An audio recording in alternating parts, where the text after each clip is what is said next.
네, 안녕하세요. JB입니다. 어제 시황에 대해 말씀드리기 전에 제가 이 말씀부터 드리고 시작을 좀 하도록 하겠습니다. 요즘 주식들에 비해 채권 ETF인 TMF가 며칠째 계속 안 좋은 모습을 보이다 보니까 또 몇몇 분들이 남 탓을 해대면서 난리가 났습니다. 난리가. 진짜 여러분, 제가 할 말이 많지만 오늘의 주제는 이게 아니기 때문에 참겠습니다. 대신 제가 이것과 관련한 영상은 일요일에 가능하면 올리도록 하겠습니다. 제가 일요일에 어디 좀 갈 곳도 있고 하는 일도 있고 해서 영상을 쉬려고 했는데 도저히 이 징징거림을 두고 보기가 좀 힘들어서 영상 하나 올려드릴 테니까요. 다들 그 영상도 많이 봐주시면 좋겠습니다. 네, 그럼 어제 시황에 대해 말씀을 드리자면요. 어제 장 초반은 전날에 있었던 부채 한도 협상에 대한 기대감이 여전히 약간 더 이어지면서 시장이 소폭 상승을 하고 있었습니다. 그러다 이제 파월과 버냉키의 대담이 한국 시간으로는 12시에 시작을 했죠. 처음엔 파월이 인플레이션이 여전히 너무 높다고 말을 해서 이때 장이 한번 크게 좀 출렁였었는데요. 근데 이제 이거는 어차피 늘상 하던 얘기였으니까 결국 투자자들이 기대했던 부분은 이거였죠. 오케이, 아직 인플레 안 잡힌 거 우리도 아는데 그럼에도 불구하고 금리를 인상할 거냐 중단할 거냐 이거였잖아요. 근데 이 부분에서 파월이 상당 부분 불확실성을 해소를 해줬습니다. 파월이 지금 금리는 이미 충분히 제약적인 상황까지 왔기 때문에 이제부터는 긴축 정책이 실물 경기에 반영되는 시차를 고려해야 하고 또 은행권 위기도 있다 보니까 여유를 갖고 나오는 데이터를 좀 지켜보면서 결정하자라는 식으로 말을 한 거예요. 그리고 여기에 또 한 가지 결정적이었던 게 어떤 게 있었냐면요. 사실 얼마 전까지 연준은 추가 금리 인상을 염두에 두고 있었다고 말을 했습니다. 근데 여러분 지금 이 말의 뉘앙스를 봐도 아시겠지만 최근까지 염두에 두고 있었다는 말은 다르게 바꿔 말하면 이번 6월 FOMC 때는 안 올리는 걸로 결정됐다는 소리이기도 하거든요. 그래서 이제 이 발언이 나오면서 순식간에 페드워치의 6월 FOMC 금리 인상 확률도 뚝 떨어지게 됐습니다. 페드워치 수치가 막 어제까지만 해도 크게 올라 있었잖아요. 물론 뭐 여전히 금리 동결 확률이 더 크긴 했지만 근데 어쨌든 이제 이 금리 인상 수치가 13%까지 다시 크게 떨어졌습니다. 금리 동결 확률이 압도적으로 더 커졌음을 의미하는 거죠. 네, 그래서 이제 파월과 버냉키의 대담 자체만 보면 주가와 채권 모두 어제 상승으로 마무리할 수도 있었는데요. 근데 막상 그렇지를 못했습니다. 왜냐면 또 몇 가지 안 좋은 소식이 추가로 더해졌기 때문인데요. 갑자기 모두가 당연히 이제 곧 해결될 거라고 생각하고 호재로 받아들이고 있던 부채 한도 협상에 문제가 생겼다는 소식이 전해진 거예요. 백악관 실무진과 협상하던 공화당 실무진의 대표인 가렛 그레이브스 하원 의원이 민주당이 비합리적이고 협상이 비생산적이라며 회의를 중단하고 떠났다는 겁니다. 그리고 곧 이어서 케빈 메카시 하원 의장이 이 협상을 중단시켰다는 소식도 전해졌고요. 결국 그러니까 이건 지금 뭐냐면 그건 것 같아요. 예산 감축의 액수를 두고 서로 의견이 맞지 않았던 것 같습니다. 분명 어제까지만 해도 예산 지출 삭감에 어느 정도는 동의하는 선으로 결정이 됐기 때문에 민주당과 공화당 모두 좋은 쪽으로 입장을 언론에 전달을 했을 텐데요. 근데 이제 막상 액수와 관련한 추가적인 협상이 진행이 되고 서로가 생각한 부분들이 잘 맞지 않는 것들이 있었던 것으로 보입니다. 바이든 행정부 입장에서는 공화당의 예산 지출 삭감안이 생각보다 너무 과하다고 느꼈을 수 있고요. 공화당 입장에서는 바이든 행정부의 예산 지출 삭감안이 너무 적다고 느꼈을 수 있죠.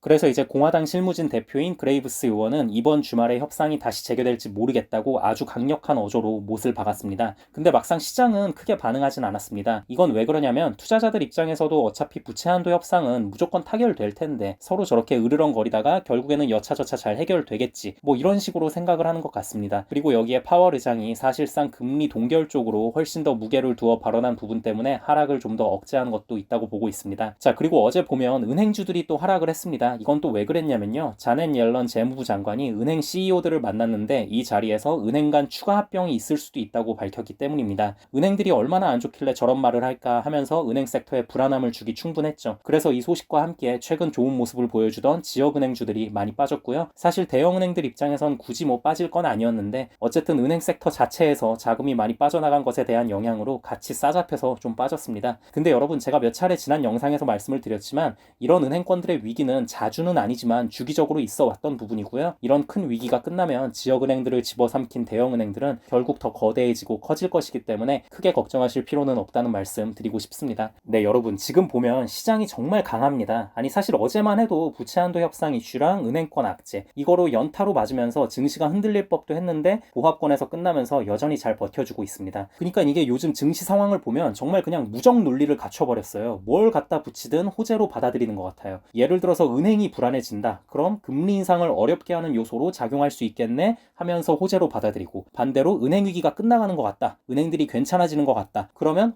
그래 금융위기로 번지지 않겠구나. 다시 은행 쪽에서 유동성도 잘 공급이 되겠구나 하면서 호재로 받아들이고 그러니까 이게 어느 순간 해석이 무의미해졌고 대화가 안 됩니다 지금. 근데 이렇게 일관성 없는 시장이 어디까지 갈 수 있을지 좀 많이 걱정이 되는 부분이고요. 지금 상황에선 주식과 채권을 잘 조절해가며 들고 있는 게 안전할 것 같습니다. 그리고 저는 항상 말씀드리는 거지만 있지만 앞으로도 여전히 돌아가는 상황을 보면서 채권과 은행주에 대한 추가 매수를 들어갈 거라는 점 말씀드리고요. 추매를 들어가게 되면 멤버십 회원분들께는 실시간 커뮤니티 게시판을 통해 바로 말씀드리도록 하겠습니다. 네, 그럼 오늘 영상은 여기까지 하도록 하고요. 오늘도 새롭게 멤버십 가입해주신 분들이 많이 계셔서 감사 인사드리고 마무리하도록 하겠습니다. 라라 이야기님 맥도날드 멤버십 가입 감사드립니다. 제이슨 팡님 맥도날드 멤버십 가입 감사드립니다. 캠님 맥도날드 멤버십 가입 감사드립니다. 켄준님 맥도날드 멤버십 가입 감사드립니다. JM님 스타벅스 멤버십 가입 감사드립니다. 투자용님 스타벅스 멤버십 가입 감사드립니다.